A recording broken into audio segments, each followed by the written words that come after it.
اور اس بنا پر یہ کہ یہ نبی صلی اللہ علیہ وآلہ وسلم ہماری نسل سے کیوں نہیں ہیں، یہ نبوت ہمیں کیوں نہیں ملی، کیونکہ ہم تو نبیوں کی اولاد ہیں۔ یہ سودا بہت برا ہے جس کی خاطر انہوں نے اپنی جانوں کو بیچ ڈالا۔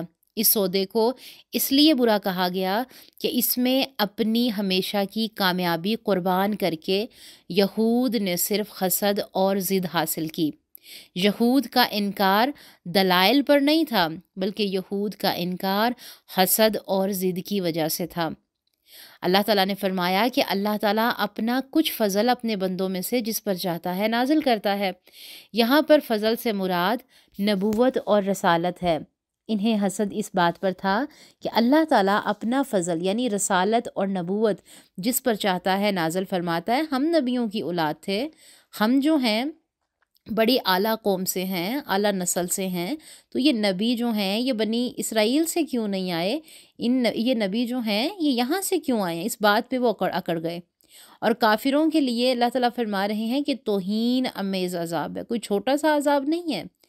کفر کا سب سے بڑا سبب حسد اور بغض تھا، اور جو غرور سے پیدا ہوتا ہے، اس لیے انہیں غرور کی یہ سزا دی گئی کہ دنیا میں بھی یہ ذلیل ہوئے اور آخرت میں بھی، لہٰذا ان پر ذلت والے عذاب مسلط کر دیے گئے۔ اللہ سبحانہ و تعالیٰ نے سورۃ غافر آیت نمبر 60 میں فرمایا، یقیناً جو لوگ میری عبادت سے تکبر کرتے ہیں جلد ہی وہ جہنم میں ذلیل ہو کر داخل ہوں گے۔ اپنی ضد کی بنا پر اللہ تعالیٰ کی ہدایت کا انکار کرنے والوں کے بارے میں اللہ کا کیا فیصلہ ہے؟ ضد کی بنا پر اللہ تعالیٰ کی ہدایت کا انکار کرنے والوں کے بارے میں اللہ تعالیٰ کا فیصلہ ہے کہ وہ غضب بلائے غضب کے مستحق ہو گئے ہیں، اور ایسے کافروں کے لیے سخت ذلت امیز سزا مقرر ہے۔ تو یہاں پر ہم تھوڑا سا تزکیہ کر لیتے ہیں کہ جیسے ایک اسپیشلسٹ کو دوسرے کا پتہ ہوتا ہے نا، مثال کے طور پہ ایک ڈاکٹر کو دوسرے ڈاکٹر کا پتہ ہوتا ہے کہ وہ کتنا قابل ہے، ایک بزنس مین کو معلوم ہوتا ہے کہ وہ دوسرا بزنس مین کس قدر کامیاب ہے، جیسے ہیرے کی قدر جوہری جانتا ہے، بالکل اسی طرح علم والے کو دوسرے کا پتہ ہوتا ہے کہ وہ کس قدر اعلیٰ پائے کا عالم ہے۔ یہود کو پتہ چل گیا تھا کہ نبی صلی اللہ علیہ وآلہ وسلم اللہ کے رسول ہیں، لیکن یہود نے پھر بھی انکار کیا تکبر کی وجہ سے کہ ہم چھوٹے ہو جائیں گے۔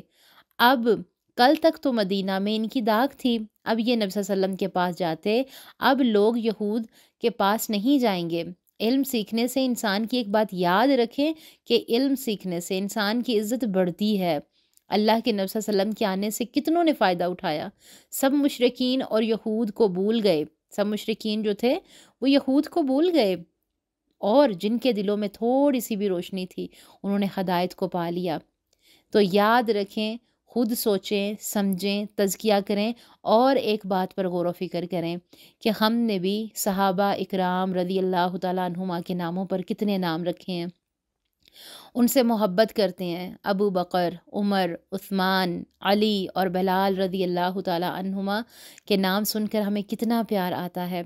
تو یاد رکھیں جب یہ نام ہم رکھتے ہیں نا، تو اس کے پیچھے یہ بھی دیکھیں کہ ہم نے جن ناموں سے نسبت کر رہے ہیں، ہم نے اپنے اعمال کو بھی تو درست کرنا ہے، اس کا بھی تو جائزہ لینا ہے کہ انہوں نے صرف اور صرف اس قرآن کو حفظ کیا ہے، اس پر غور و فکر نہیں کیا، اس پر عمل نہیں کیا۔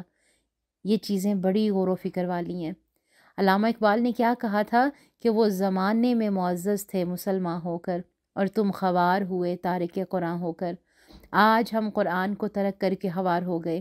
ہم مصیبت مسلمانوں پر ٹوٹ رہی تھیں کہ ہم نے نفس اور خواہش کے پیچھے لگ کر جنت کو پیچھے کر دیا۔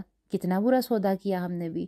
آج ہمیں ضرورت ہے کہ ہم ایسے سودے سے بچیں، ایسی تجارت سے بچیں جس سے ہمارے اعمال ضائع ہو جاتے ہیں، جس سے ہماری عبادتیں ضائع ہو جاتی ہیں۔ اللہ تعالیٰ سے دعا ہے کہ اللہ سبحانہ و تعالیٰ ہمیں ہر شیطانی شر سے اپنی پناہ میں رکھے۔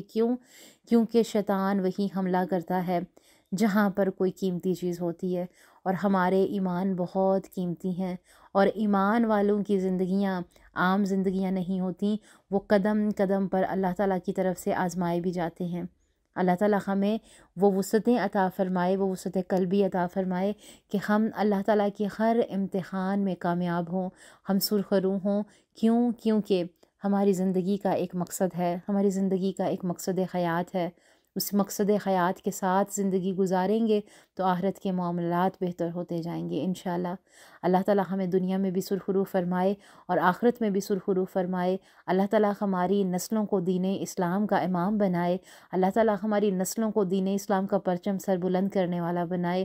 اللہ تعالیٰ ہماری نسلوں کی حفاظت فرمائے، جو اس دنیا میں آ گئیں یا جو اس دنیا میں آنے والی ہیں۔ اللہ تعالیٰ ہر شیطانی شر سے انہیں اپنی پناہ میں رکھے، آمین اللہم آمین۔ جزاک اللہ خیرا کثیر۔ سبحان ربک رب العزت عما یصفون وسلام علی المرسلین والحمد للہ رب العالمین۔ السلام علیکم ورحمۃ اللہ وبرکاتہ۔ وہ تمام ہمارے پیارے سسٹرز جنہوں نے ابھی تک ہمارے چینل کو سبسکرائب نہیں کیا ہے وہ ہمارے چینل کو سبسکرائب ضرور کر دیں۔ کمنٹ باکس میں جا کر ہمیں اپنی رائے کا اظہار ضرور کیا کریں۔ اس سے کیا ہوتا ہے کہ ہماری پیچھے جتنی بھی ٹیم ہوتی ہے اس کو بہت خوشی ہوتی ہے، کام کرنے میں آسانی ہوتی ہے، اور اس سے ہم خود بھی موٹیویٹ ہوتے ہیں کام کو لے کے، چیزوں کو لے کے۔ اللہ تعالیٰ آپ سب کو جزائے خیر عطا فرمائے، آمین۔